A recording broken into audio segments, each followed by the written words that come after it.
Good morning दोस्तों, मैं आज अन्नपूर्णा व्यास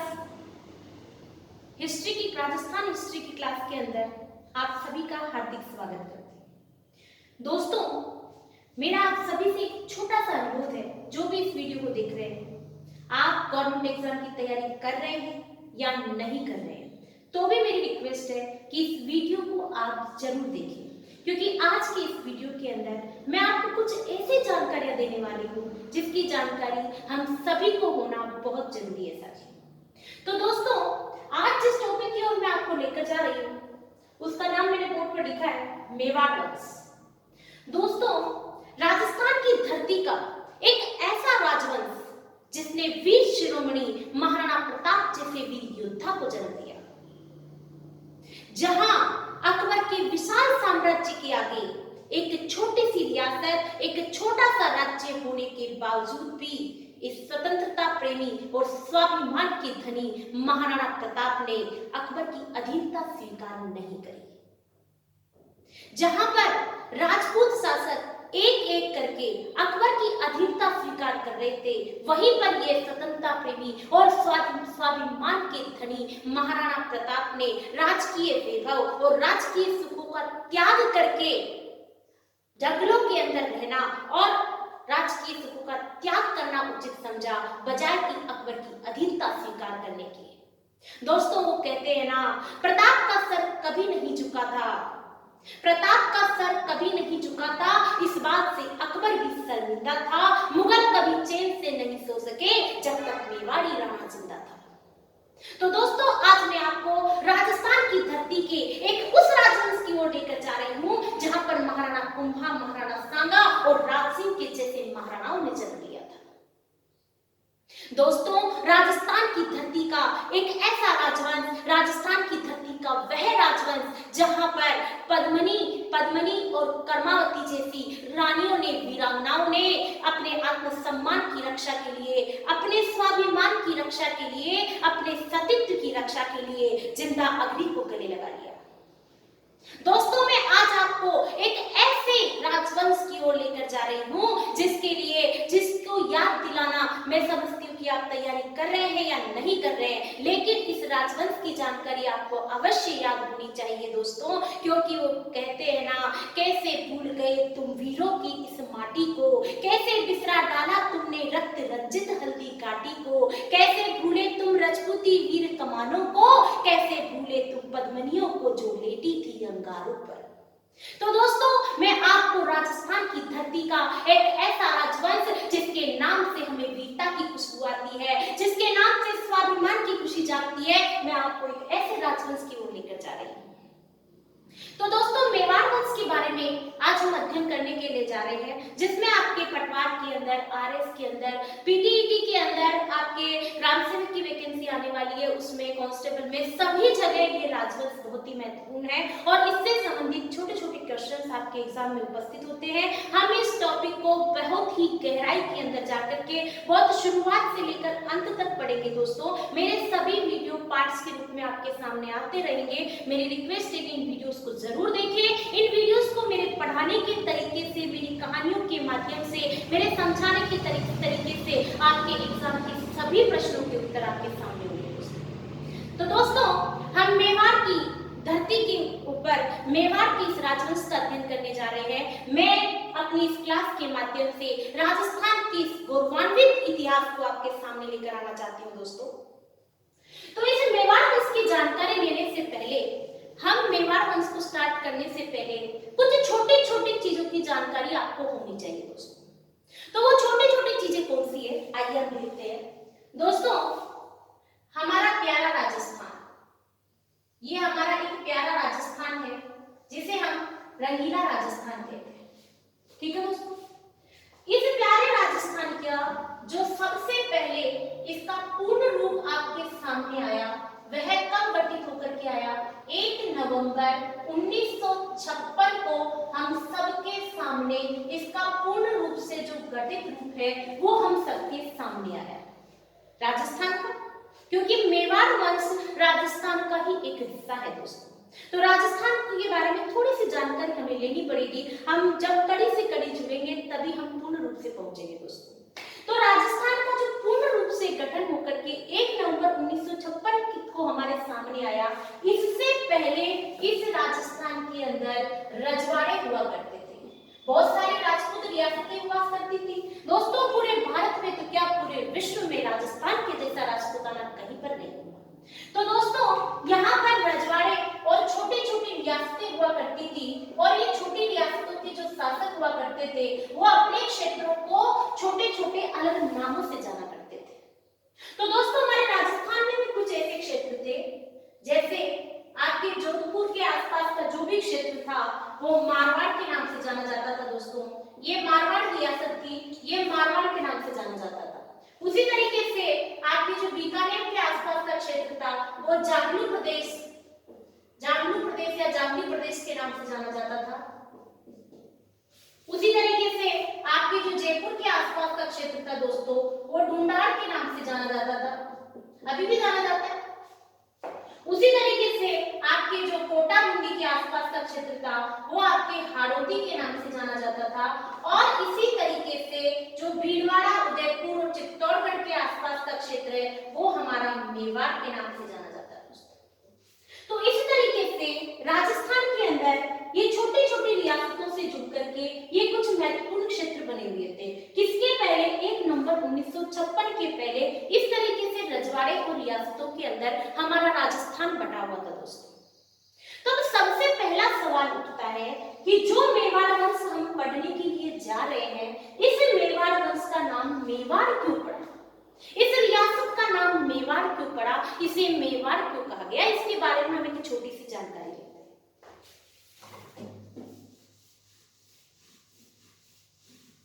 आइए दोस्तों, इसका नाम मेवाड़ क्यों पड़ा, इसके पीछे बहुत अच्छी बात है कि हम मेवाड़ पढ़ने जा रहे हैं।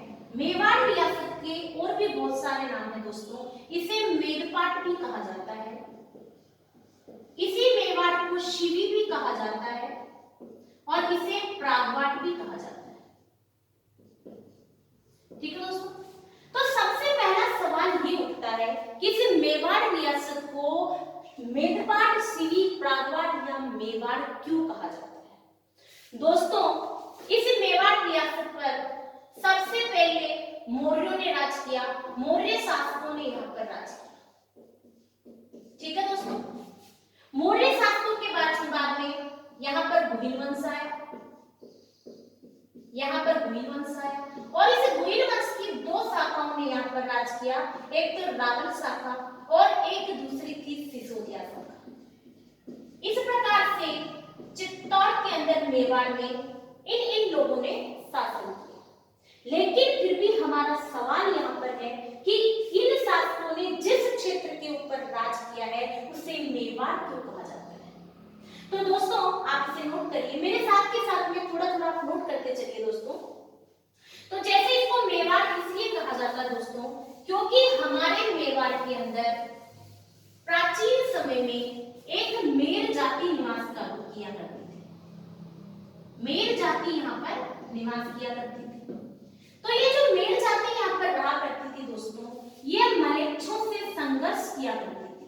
मलेच्छों किसे कहते हैं कि भारत के पश्चिमी भाग से कुछ अरबी जिस तरीके से या बाहरी मुसलमान आक्रमणकारी आते थे, तो बाहरी अरबी या मलेच्छा दोनों एक ही बात होते थे। इनसे ये मेर जाति संघर्ष किया करती थी और संघर्ष करते हुए इस क्षेत्र की रक्षा करते हुए यहाँ पर निवास करती रही। इसलिए दोस्तों इस क्षेत्र को मेवाड़ या मेदपाट, इस मेर जाति के नाम से ही इसका नाम मेवाड़ या मेदपाट पड़ा। ठीक है दोस्तों। दूसरा सवाल उठता है इसको शिवी या प्रागवाट क्यों कहा जाता है। तो शिवी और प्रागवाट के पीछे भी यही बात है दोस्तों कि जब हमारे भारत के अंदर पाकिस्तान हमारे भारत का ही हिस्सा है जो हमसे अलग हो चुका है, तो ये भारत का हिस्सा जब पाकिस्तान हुआ करता था, पाकिस्तान जब हमारे भारत का ही हिस्सा हुआ करता था, उस समय पाकिस्तान के क्षेत्र में एक जंग नाम का जिला पड़ता था। जंग नाम का जिला, यह जिला बड़ा ही विकसित जिला माना जाता था। इस जिले के ऊपर मलेच्छों ने आक्रमण कर दिया। तो यहाँ पर एक शिवी जाति बसा करती थी।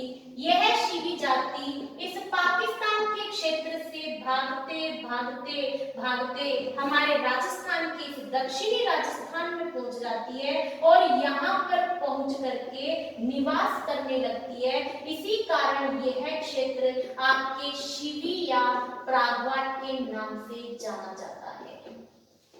ठीक है दोस्तों, तो मैं उम्मीद करती हूँ आपको यहाँ तक समझ में आया होगा कि मेवाड़ को मेरपाट कहा जाता है और शिवी और प्रागवाट कहा जाता है। क्यों कहा जाता है? क्योंकि यहाँ पर एक तो मेर जाति निवास करती थी और एक शिवी जाति निवास करती थी। इन दोनों के ही कारण उनका नाम मेवाड़, शिवी, प्रागवाट और मेरपाट पड़ा। ठीक है दोस्तों, तो ये तो हो गई हमारी एक छोटी सी चर्चा इसके नाम की लेकर के कि किस तरीके से इसका नाम यहाँ पर पड़ा। आइए दोस्तों आगे चर्चा करते हैं। ये जो मेवाड़ वंश है यहाँ पर सबसे पहले मौर्यों ने राज किया और मौर्यों के बाद यहाँ पर गुहिल वंश आया। तो गुहिल वंश जो आया इसकी स्थापना किसने करी? गुहिल वंश की स्थापना ये गुहिल वंश है। गुहिल वंश के बारे में कहा जाता है कि इसकी स्थापना गुहिलादित्य ने करी। किसने करी दोस्तों? गुहिलादित्य ने करी, जिसे गुहिलोक भी कहा जाता है, जिसे गुहिलोक भी कहा जाता है और इसे ही आदि पुरुष या मूल पुरुष के नाम से भी जाना जाता है। आदि पुरुष कहा जाता है। तो दोस्तों गुहिलादित्य ने गुहिल वंश की स्थापना 566 ईस्वी में मेवाड़ में गुहिल वंश की स्थापना करी है। गुहिल वंश की स्थापना करी है, गुहिल साम्राज्य की स्थापना नहीं करी दोस्तों। गुहिल साम्राज्य की स्थापना हम बप्पा रावल से बताएंगे। बप्पा रावल को हम गुहिल वंश का वास्तविक संस्थापक या गुहिल साम्राज्य का संस्थापक कह सकते हैं। गुहिल वंश का संस्थापक गुहिलादित्य है, लेकिन ये गुहिल वंश का है, गुहिल साम्राज्य का नहीं है। तो मेवाड़ में गुहिल वंश की स्थापना करी। अब दोस्तों ये तो हम जान चुके हैं कि मेवाड़ के अंदर गुहिल वंश की स्थापना गुहिलादित्य ने करी है 566 ईस्वी के अंदर। लेकिन दोस्तों ये गुहिलादित्य कहां से आए? गुहिल वंश की उत्पत्ति कहां से? ये जानकारी हमें होना बहुत जरूरी है। मेवाड़ वंश के अंदर पहुंचने से पहले साथियों मेवाड़ वंश के बारे में छोटी छोटी जानकारी हमें बहुत जरूरी है, क्योंकि कुछ लोग मेवाड़ वंश को हम सीधा महाराणा प्रताप पे नहीं पहुंच सकते, हम सीधा बप्पा रावल पे नहीं पहुंच सकते। मैं आपको बहुत शुरुआत से लेकर जोड़ना चाहती हूँ। तो देखिए दोस्तों इसको आप, तो 566 ईस्वी में मेवाड़ के अंदर गुहिल वंश की स्थापना गुहिलादित्य ने करी। लेकिन ये गुहिल वंश की उत्पत्ति कहां से हुई? देखते हैं दोस्तों इसको आप टॉपिक डाल लीजिए गुहिल वंश की उत्पत्ति के मत। ठीक है दोस्तों, गुहिल वंश की उत्पत्ति के मत, गुहिल वंश की उत्पत्ति के मत। ठीक है दोस्तों, हमारे यहाँ पर दो प्रसिद्ध इतिहासकार, एक का नाम है मुहणोत नेन्सी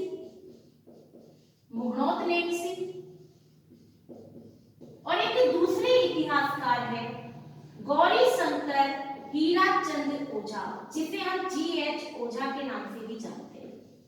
तो ये मुहणोत नेन्सी और गौरी शंकर हीराचंद ओझा का ऐसा कहना है कि गुहिल वंश जो है वो सूर्यवंशी है।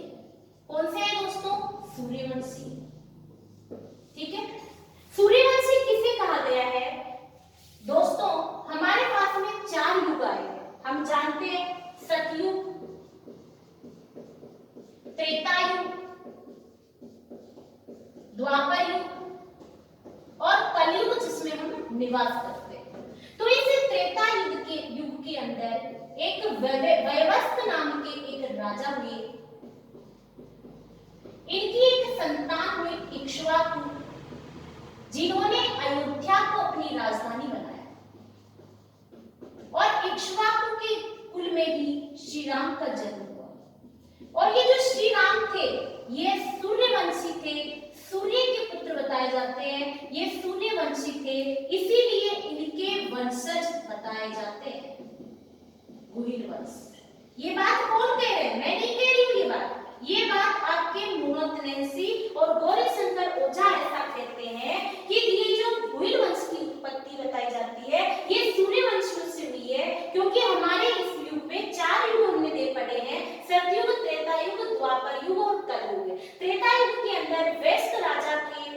वर्तमान थे इक्ष्वाकु राजा, जिन्होंने अयोध्या को अपनी राजधानी बनाया और उन्हीं के वंश में श्री राम का जन्म हुआ, जो कि सूर्यवंशीय हैं और उन्हीं के वंशज कुलीन वंश को बताया गया। ठीक है दोस्तों, आगे चलते हैं अपन। ये पहला मत है हमारे सामने, आप नंबर 1 डाल करके लिख सकते हैं इसको। अब देखते हैं अपन दूसरा मत। उत्पत्ति के मत में दूसरा मत क्या कहता है साथियों? दूसरे मत के अंदर हम लिखेंगे colonel James Tod. Colonel James Tod का नाम हम सभी ने सुना है। कर्नल जेम्स टोड राजस्थान के इतिहास के जनक कहलाते हैं। राजस्थान के कर्नल जेम्स टोड राजस्थान के इतिहास के जनक कहलाते हैं। कर्नल जेम्स टोड क्या कहलाते हैं दोस्तों? राजस्थान के इतिहास के जनक कहलाते हैं। और कर्नल जेम्स टोड का ऐसा कहना है कि ये जो गुहिल वंश की उत्पत्ति हुई है दोस्तों, ये हमारा भारत है। ठीक है, भारत में जो गुजरात, भारत के अंदर जो आपके यहाँ पर गुजरात राज्य पड़ता है दोस्तों, यहाँ गुजरात में एक वल्लभी नगर नामक एक स्थान बताया जाता है भारत में के गुजरात राज्य के अंदर। इस वल्लभी नगर में सूर्यवंशीय राजा, ये बात कौन कह रहे हैं? कर्नल जेम्स टोड कह रहे हैं कि सूर्यवंशी राजा कनक सेन की 8वीं पीढ़ी के अंदर, सूर्यवंशी राजा कनक सेन की 8वीं पीढ़ी में एक शिलादित्य नाम के राजा हुए। 8वीं पीढ़ी के अंदर एक शिलादित्य नाम के राजा हुए। और ये जो शिलादित्य नाम के राजा हुए दोस्तों, इन शिलादित्य नाम के राजा और इनकी रानी पुष्पावती की संतान गुहिलादित्य को बताया गया है और गुहिलादित्य ने ही गुहिल वंश की स्थापना करी है। ये बात कौन कह रहे हैं? कर्नल जेम्स टोड कह रहे हैं। कर्नल जेम्स टोड राजस्थान के इतिहास के जनक कहलाते हैं। इन्होंने ऐसा बताया है कि गुजरात राज्य के अंदर जो वल्लभी नगर है वहां पर सूर्यवंशी राजा हुए थे कनक सेन, उन्हीं की 8वीं पीढ़ी के अंदर एक शिलादित्य नाम के राजा हुए और उनकी रानी पुष्पावती की ही संतान है गुहिलादित्य, जिन्होंने गुहिल वंश की स्थापना करी है। दोस्तों, शिलादित्य के बारे में आपको थोड़ा सा आगे चलने के बाद में दोबारा देखने आएंगे, दोबारा जिक्र करेंगे। तो ये है आपके कर्नल जेम्स टोड ने कहा, ये हमारा इतिहासकारों का दूसरा मत है। अब देखते हैं दोस्तों अगला मत किसका है। अगले मत के बारे में चर्चा करते हैं साथियों। जो अगला मत बताया जा रहा है वो है आपके अबुल फजल का। अबुल फजल एक बहुत अच्छे इतिहासकार है। अबुल फजल ऐसा कहते हैं, अबुल फजल का ऐसा कहना है कि जो गुहिल वंश है वो ईरान के अंदर, ईरान के एक राजा हुआ करते थे नौसेखा, नौसेखा आदिल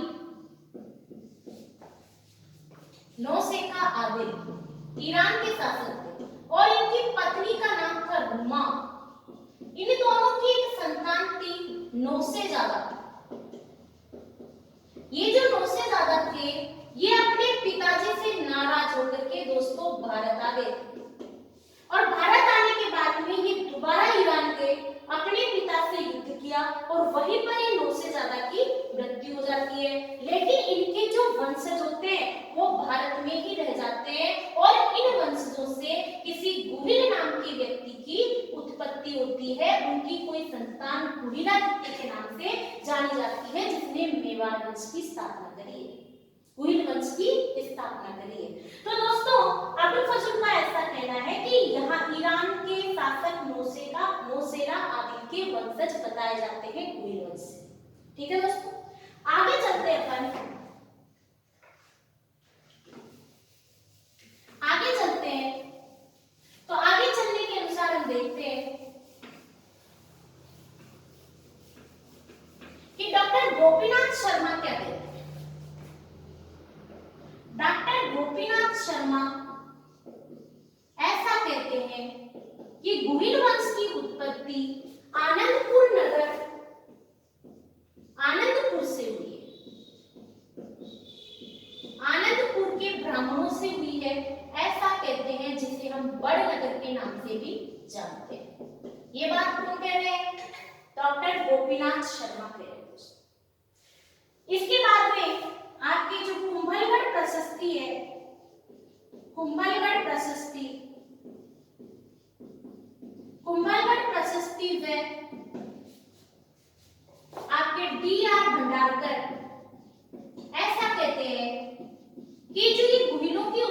उत्पत्ति हुई है दोस्तों, ये है ब्राह्मणों से हुई। ये ब्राह्मण थे, ऐसा कौन कह रहे हैं? ऐसा आपके D.R. भंडारकर कुंभलगढ़ प्रशस्ति के अंदर हमें यह जानकारी दे रहे हैं। ठीक है दोस्तों, इसी के साथ में हम आगे चलते हैं। तो आगे अध्ययन करने के लिए हम देखेंगे कि हमारे मन में एक सवाल आ रहा होगा दोस्तों। आप सोच रहे होंगे कि कोई कह रहा है कि गुहिल वंश की उत्पत्ति ब्राह्मणों से हुई है, किसी का कहना है कि मुस्लिम से हुई है, ईरान से हुई है, किसी का कहना है सूर्यवंशीय है। तो इस तरीके से ये अलग अलग मत सामने आते हैं। आइए दोस्तों हम एक छोटी सी चर्चा करते हैं हमारे सामने।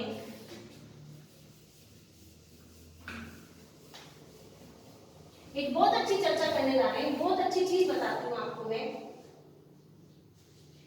जो गुहिल वंश की स्थापना का समय है दोस्तों, वो मैंने आपको बताया है 566।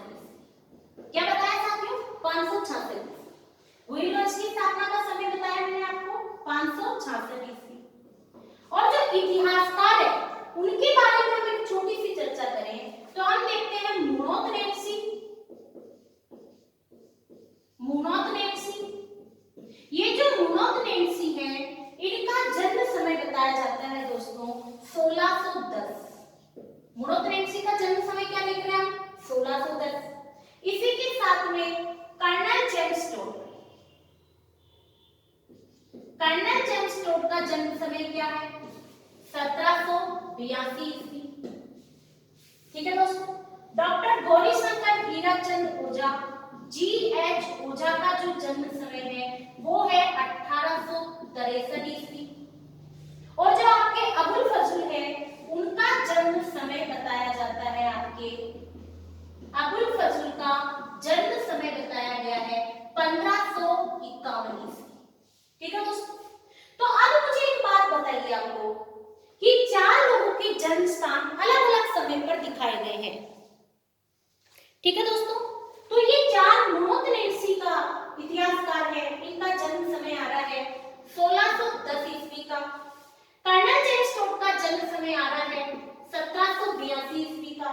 GH ओझा का जन्म समय आ रहा है 1863 ईस्वी का। अबुल फजल का 1551 ईस्वी का। जबकि जो गुहिल वंश की स्थापना हुई थी 566 ईस्वी में हुई थी। तो ये लोग अपने अपने मत कैसे रख पा रहे हैं?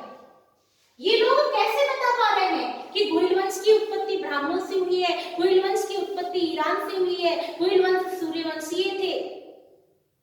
तो दोस्तों अलग अलग स्रोतों के माध्यम से, जैसे किसी ने शिलालेख के माध्यम से बताया, कुंभलगढ़ प्रशस्ति के माध्यम से बताया कि इनकी तो ब्राह्मणों की उत्पत्ति है, मुझे ऐसा लगता है कि इनकी उत्पत्ति ब्राह्मणों से हुई है। कोई कहता है कि नहीं, मेवाड़ के शासकों के अंदर वीरता श्री राम के जैसी थी, तो ऐसा लगता है कि वो सूर्यवंशीय थे। तो दोस्तों इस तरीके से अलग अलग आदमी ने अपने अलग अलग मत रखे। हम जब एक एग्जांपल देती हूँ आपको कि हम जब मूवी देखने जाते हैं तो मूवी देखते समय हॉल के अंदर जब थिएटर में मूवी चल रही होती है साथियों, तो मूवी देखते समय जरूरी नहीं है कि सभी को हीरो की एक्टिंग ही पसंद आए। कोई अपने नजरिए से हीरो को अच्छा बताता है, कोई हीरोइन को अच्छा बताता है, किसी को बनाने की कला अच्छी लगती है, किसी को स्टेज अच्छा लगता है, किसी को शूटिंग का जो सीन है वो अच्छा लगता है। तो अलग अलग नजरिए से उस चीज को देखा जाता है। ठीक है दोस्तों। उसी तरीके से इन लोगों ने गुहिल वंश के बारे में जो जानकारी दी है सभी सत्य हो सकती है और सभी अलग अलग स्रोतों के माध्यम से दी गई है। तो हमें कंफ्यूज नहीं होना है, हमें सवाल की नजर को ध्यान में रखना है दोस्तों कि सवाल किस तरीके से दिया गया है। हमें सवाल को नजर में रखते हुए हमें इस चीज का अध्ययन करना है। ठीक है फ्रेंड्स, आगे चलते हैं, हम इसके बारे में चर्चा करेंगे। तो हमें इसको देखते हुए ये ध्यान रखना है कि हमारे एग्जाम में सवाल किस तरीके से आता है। सवाल इस तरीके से आता है दोस्तों कि किस इतिहासकार ने ऐसा कहा है कि गुहिल वंश की उत्पत्ति राजा शिलादित्य से हुई है या वल्लभी नगर से हुई है। तो आपको ध्यान रखना है ये जानकारी हमें कर्नल जेम्स टोड से प्राप्त हुई बताई जाती है। ठीक है फ्रेंड्स, ये जानकारी हमें ध्यान रखनी है। आगे देखते हैं हम।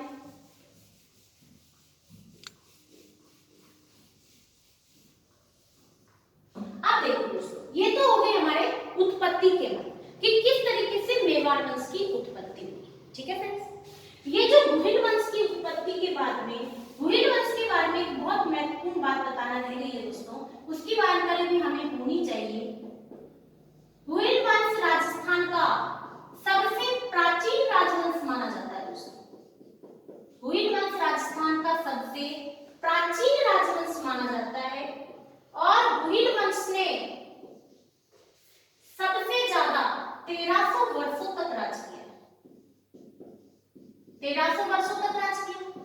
सबसे महत्वपूर्ण बात, गुहिल वंश के शासकों ने, मेवाड़ के महाराणाओं ने कभी भी मुगलों के साथ वैवाहिक संबंध स्थापित नहीं किए। तो दोस्तों, मुगलों के साथ वैवाहिक संबंध स्थापित नहीं किए।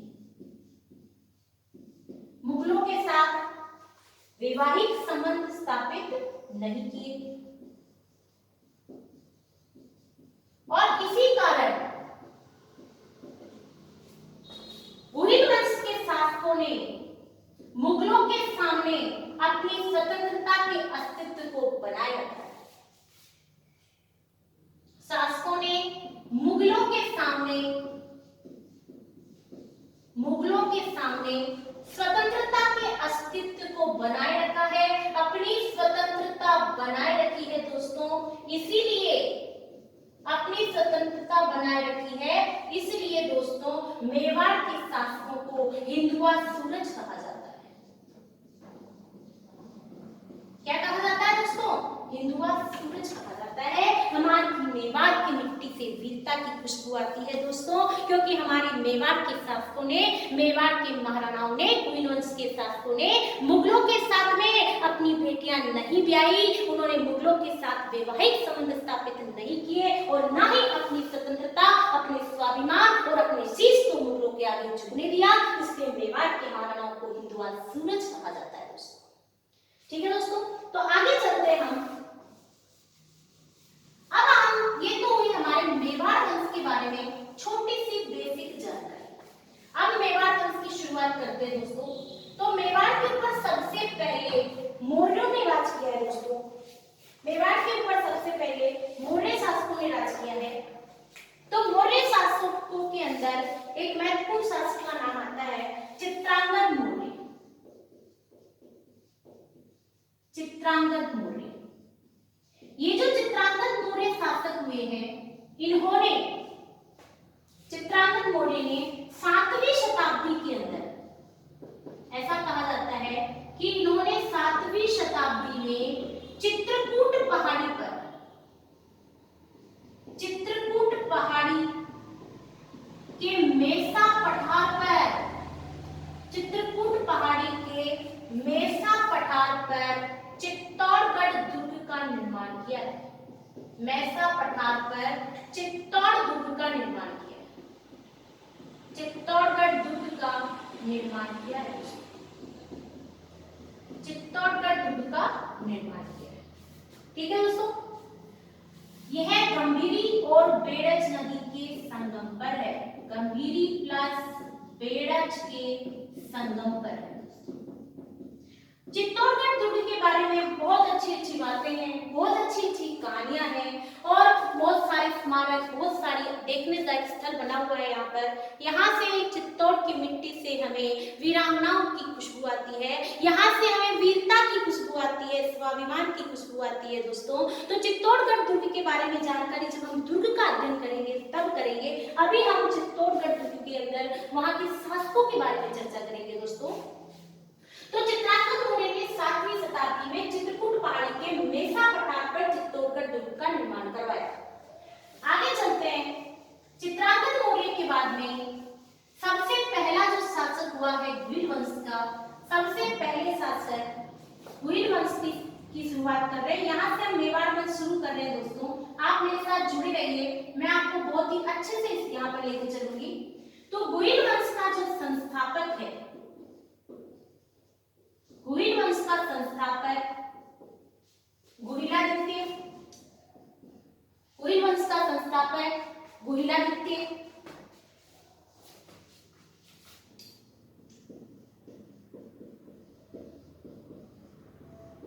मूल पुरुष, आदि पुरुष, मूल पुरुष, आदि पुरुष के नाम से जाने जाते हैं। गुहिलादित्य के संस्थापक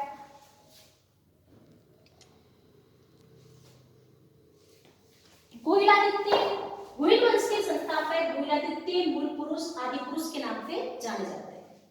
गुहिलादित्य के पिता का नाम है दोस्तों शीलादित्य, माता का नाम है पुष्पावती। इनका लालन पालन कमलावती ब्राह्मणी ने किया है, कमलावती ब्राह्मणी ने किया है। और इनका जो जन्म हुआ है वो एक मल्लिया नामक गुफा में हुआ है, मल्लिया नामक गुफा में इनका जन्म हुआ है। और इन्होंने 566 ईस्वी में गुहिल वंश की स्थापना करी है।